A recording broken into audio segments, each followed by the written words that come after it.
Baiklah, kita mulai saja kuliah ini. Pada kesempatan ini akan kita jelaskan mengenai turap. Turap sebenarnya sama bangunannya atau fungsi bangunannya dengan tembok penahan tanah, yaitu sama-sama menahan tanah. Ya, jadi turap ini konstruksinya lebih ramping lah, lebih mudah digunakan ya. Kita lihat turap, bahannya bisa beton, baja, atau kayu. Bahan baja dan beton banyak digunakan sekarang. Bahan kayu relatif jarang, kalau ada pun hanya untuk konstruksi yang sementara. Beberapa keuntungan dari turap, pertama ya karena dia konstruksinya kecil ya, ringan, pekerjaannya konstruksi lebih praktis. Waktu pelaksanaan lebih cepat ya. Karena ringannya konstruksi, maka lebih efektif terhadap gempa. Jelas ya. Nah, kita tahu makin besar atau beratnya konstruksi, ya, gaya gempanya juga akan lebih besar. Lebih mudah didesain untuk macam-macam kondisi tanah. Jadi untuk tanam apa aja bisa digunakan. Karena tingginya kelenturan, maka lebih efektif dan ekonomis bila didesain berdasarkan teori elastis. Ini mungkin dari segi bahannya ya. Bahan turap tadi ada beton, baja, atau kayu. Beberapa macam turap ya. Pertama tipe cantilever. Tipe cantilever yang pertama, yang kedua ada tipe jangkar ya. Nah, kedua tipe ini berbeda ya, kita lihat. Tipe cantilever sangat sesuai dengan konstruksinya penahan berskala kecil ya. Kemudian cocok untuk konstruksi yang mengizinkan kecilnya displacement, tidak memerlukan ruang bebas yang terlalu besar di belakang konstruksi. Biasanya untuk konstruksi sementara, kecuali bahan beton sering digunakan untuk konstruksi permanen. Sekarang banyak digunakan yang untuk underpass, terutama di Jakarta. Tipe jangkar biasanya untuk konstruksi yang permanen ya. Harus tersedia ruang bebas di belakang konstruksi untuk penanaman jangkar sesuai untuk konstruksi yang berskala besar ya. Nah, rata-rata ya underpass di Jakarta itu memakai ya ada tipe jangkar juga ya, banyak tipe jangkarnya.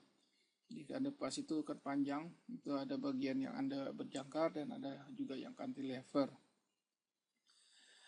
Catatan dalam perhitungan turap, sudut geser antara tanah dengan turap, yaitu deltanya sebagai tekanan tanah aktif, ditetapkan delta aktifnya itu adalah sepertiga dari sudut geser dalam, positif nih ya, untuk tanah yang kohesif.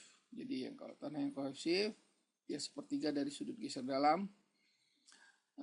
Kemudian delta aktifnya 2/3 dari sudut geser dalam untuk tanah yang non kohesif ya. Jadi banyak pasirnya gitu ya. Kalau yang kohesif ini banyak lempungnya mungkin. Nah itu pasti ada juga sudut geser dalamnya jadi kecil, jadi ini sepertiga. Untuk tekanan tanah aktif. Nah, sebagai tekanan tanah pasif, hanya beda memberikan tanda negatif saja. Ya, delta P itu sepertiga sudut geser dalam untuk tanah yang kohesif, sedangkan delta P min 2/3 dari sudut geser dalam untuk tanah yang non kohesif. Ini harus diambil sedemikian rupa untuk memperhitungkan koefisien tekanan tanah horizontal. Bisa menggunakan rumus yang biasanya kita gunakan, rumus Bloom ya. Oke. Faktor keamanan. Faktor keamanan FK itu diambil atau sama dengan 1,5 sampai 2 ya. Nah, ini tergantung kita lah yang mau kita tetapkan berapa ya. Biasanya 1,5 sampai 2. Nah, prinsip perhitungan turap. Ada 3 ini. Pertama, harus menentukan kedalaman penanaman turap dulu. Jadi kita harus mencari berapa kita akan nanam turap untuk bisa berdiri dengan baik ya turapnya. Ada dua cara. Yang pertama A, jumlah momen ke titik putar sama dengan 0. Jadi kita menentukan kedalaman T itu dengan menjumlahkan momen ke titik putar sama dengan 0. Ya, akan didapat berapa kedalamannya. Cara B menggunakan cara Bloom. Jadi ada Bloom mengeluarkan diagram Bloom ataupun grafik Bloom untuk turap.